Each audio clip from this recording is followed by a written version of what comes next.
Sort of a myth that goes on about genetics having something to do with whether or not somebody turns out narcissistic, and I don't believe that it does. It clearly passes down in families, but it passes down because of behavior. It passes down because of the way that we treat each other, and the way that you learn in your childhood, to the way you get taught, the way you get trained, what's familiar to you, you just pass it on, especially if you're not conscious. It's so easy to not be conscious of it, because it's really, a lot of times with narcissistic mothers, it's not so much what she's doing, it's what she's not doing that's the problem.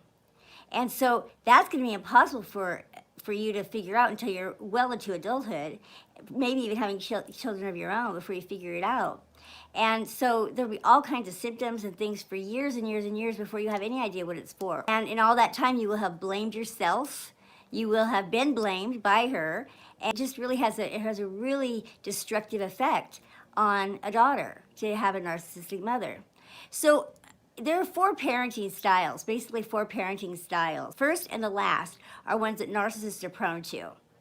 Authoritative is the first one, and that is where just their word is the law. There's, they're harsh, quick punishments, not a lot of praise, really hard on the kids, and that kind of stuff.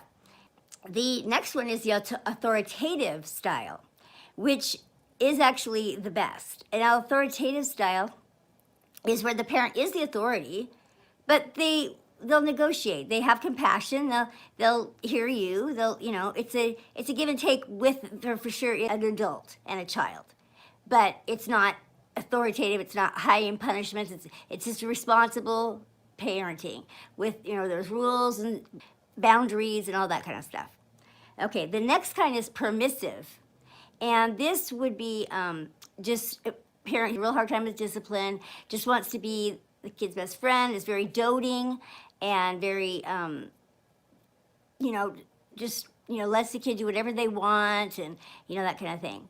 Last one is the indifferent one, and this is another narcissistic one, and that's where they just don't care. They're checked out. The kid pretty much has raised themselves, and they're clearly not invested in what their kid is doing, unless perhaps it's something that might reflect well on them, and then they'll all of a sudden get involved. Basically, whether they're narcissists or not, everyone's going to fall into one of those styles of parenting.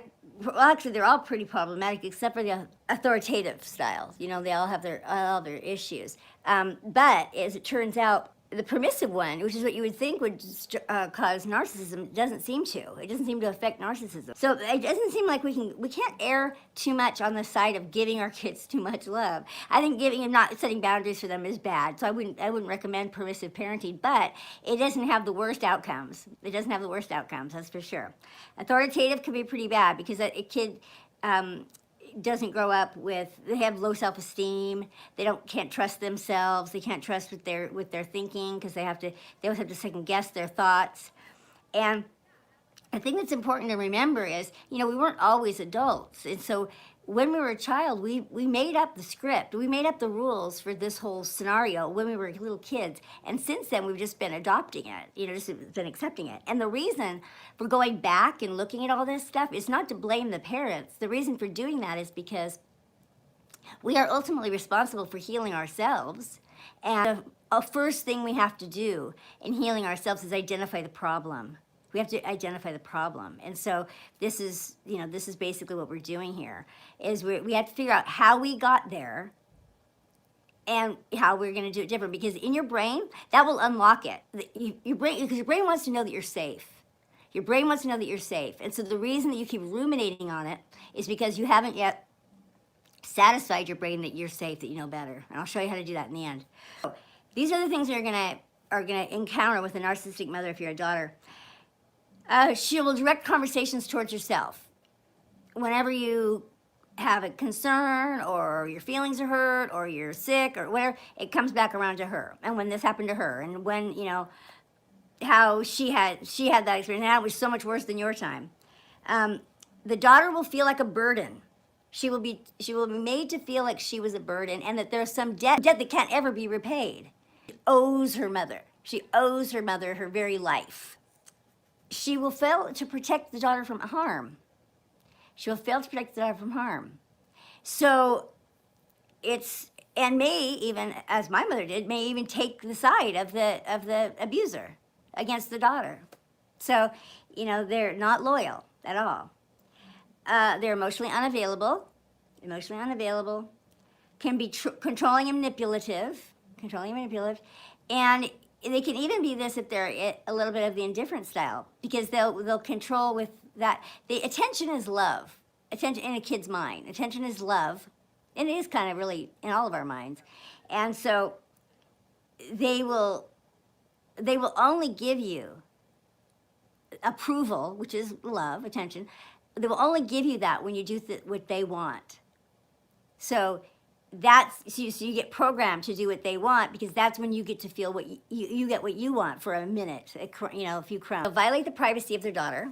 So this is when they'll like look through the phone, they'll look through the computer, they'll look through the you know, their diary, whatever, and just snoop. And she may even call friends, and you know, just really violate your privacy. Go into your room. You know, some people don't even have locks, or you know, don't even have doors on their room. So when our mother is always blaming us, everything was our fault, and we caused this, and you know, that kind of stuff, we don't want to believe she's wrong. Okay, I was wrong. It is my fault. There's that. Then there's, I wasn't wrong. It's not my fault, but my mother's saying it is, so my mother doesn't love me. That's a much, much worse thought to a daughter than I was wrong. We don't have any problem with being wrong. We're used to accepting blame for everything. And so us being wrong is no skin off our nose. We're like, oh, yeah, we assume we are wrong until later passes and we realize it wasn't us at all. To be real competitive with her daughters is another reason why it's easier with sons, because with sons, she's not going to be competing in the same way. With sons, she almost kind of looks at her son as like more of a husband or a boyfriend or something like that. But the daughter is just direct competition. Direct competition for who she was when she was younger, competition for the father's attention if he's still around. She may even flirt with her boyfriends, her daughter's boyfriend, you know, befriend her friends and want to, you know, be competitive for her, like, not cool. If you're experiencing anything like that, then that is the effect a narcissistic mother will have on her daughter, and it's very bad for self-esteem, and it sets the daughter up for a lifetime of abuse. If you don't start getting it figured out, it will set you up for a lifetime of abuse, because you're very likely to go out and choose a man that will also abuse you this way. And especially that's true if your father is also doing it. And in most cases, it's either going to be the father is either going to be doing it as well, as a narcissist also, or he is going to be super, super passive and permissive and not protecting you. And so either way, he is, you know, he is involved in it because he should be protecting his daughter. And he's not. One way or the other, he's not. So, you know, this is definitely abuse going on. And when I said, you know, it's not what's happening that you can identify in your brain, because you don't really know. It's what's not happening, and it takes you a while to figure that out. What's not happening usually is like lots of private moments, lots of, you know, story time together, or cuddles and sweet nothings that no one sees. You know, no mother delighting in watching her child play. You know, quiet things at home that no one else is watching. Just pure enjoyment of the child on their own, one-on-one. There's not much of that not really any of that at all with the narcissistic mother, because everything because she's indifferent to you until she gets around someone where she wants to look like a good mother. And that's when it shows. So you get all kinds of weird messages, and you're trying to figure out what is causing her to go, you know, and you don't, you know, it takes you a while to figure out that, oh, she's like this when she's around other people. So you don't know, you keep trying to replicate these situations where you got what you wanted, and then, you know, and then all of a sudden it just went away all of it immediately, you know, when you get in the car and go home, and you have no idea why. You think you did something wrong, you know, and you always blame yourself for it. You know, and she will blame you for it too. If you do something right, if you succeed at something, she'll take all the credit for it. And if you fail at something, you will be totally to blame for it. And she'll talk about how you disappointed her, how you have affected her life in some negative way, and you know, that kind of stuff. It's really really brutal. They just absolutely lack compassion and lack empathy. And because of that, they absolutely lack love. Is it possible that not all mothers love their children? And, it depends on what your definition of love is. I'm sure they would say they do. I'm sure they would say they do love their children because they love their children for what they can do for them. They love you to the extent that you can give them something, but it's very conditional. It's not unconditional love. And in my book, that's what love is. In my book, that transactional thing is not love at all. So I would say no, they cannot love. Because you have to have empathy and compassion to love. You have to have you have to care about someone else's needs besides your own. You have to be able to see someone else and care about them. They have none of those qualities. Depending on how long this takes you, it's going to hit you pretty hard when you start realizing all that you were up against all your life trying to turn this thing around that was totally hopeless from the very minute you were born. And so, I know for myself, it would have saved me so much heartache if I had just known, what I was dealing with, but I had no idea. And so it was, I had to learn it firsthand. They got brutal opportunities. So, it really was hopeless from the very beginning. And you didn't do anything. They would have been this way with any child, any daughter. Even if they said to you, "You're not the daughter I wanted," or "I wish you were more like my friend's daughter," or something like that. It's not true. It's not true. If they had any daughter, they would be in the same boat. They would be, maybe different things that they would pick on, but they would be picking on them nevertheless. And the relationship would be a problem.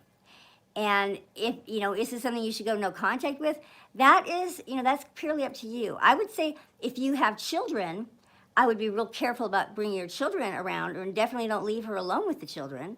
But if you can think of some reason that she is beneficial to you or to have in your life, if there's something from her that you are still getting, then definitely do it with your own boundaries. Be very firm with your boundaries with her. I'm not going to talk about that now, Mom, or whatever. If you do this, this, and this, I won't come.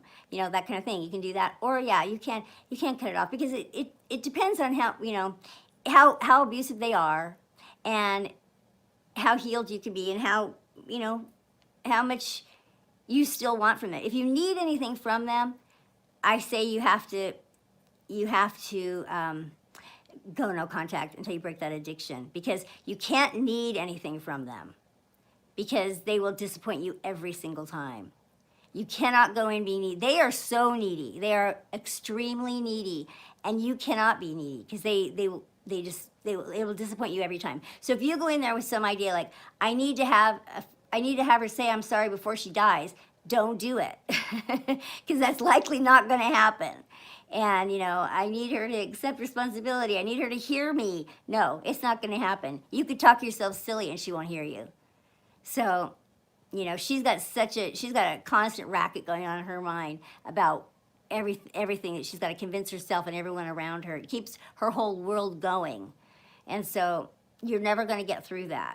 And how you can heal this. Now, first of all, talking through it, recounting these stories and talking through them does not actually relieve them. It actually, for a lot of people, it really makes it worse. It makes it really get ingrained in there, and you get kind of stuck in your, more repeating. It's like feeding that repeating habit. But they have learned that writing is different. Writing is there's completely different parts of the brain, and that people who write down their stories and things like that, it does relieve them, and there's some catharsis, and it is actually a way to get through it, and one of the fastest ways to get through it. And so what I suggest, my personal plan for this is that you first of all write down as much as you want about what happened. Then write down a list of like the things that you heard, the things she said to you, just so you can see from an adult eyes how ridiculous they are. The things that she said are. And then write a list of what should have been said to you, what should have been there, what was missing. And just, kind of have that in your mind. And these are the ways that you start to break through it. Because basically for this to heal, your brain has to know that you're not in jeopardy of it happening again. And so if you can let it know, if you can face it instead of avoiding it like you've been doing, if you can face up to it, dissect, let it know that you know how to keep yourself safe. You know what happened, you know how to keep yourself safe. That's going to let you release it out of that wheel of just you're repeating it, and being stuck in that depression and low self-esteem and all the things that go along with that. Because I know how that feels, is you feel trapped in this, place that you were many years ago that just doesn't feel good. Okay, thank you so much. I will talk with you guys later. Give me a thumbs up and please subscribe. Bye-bye.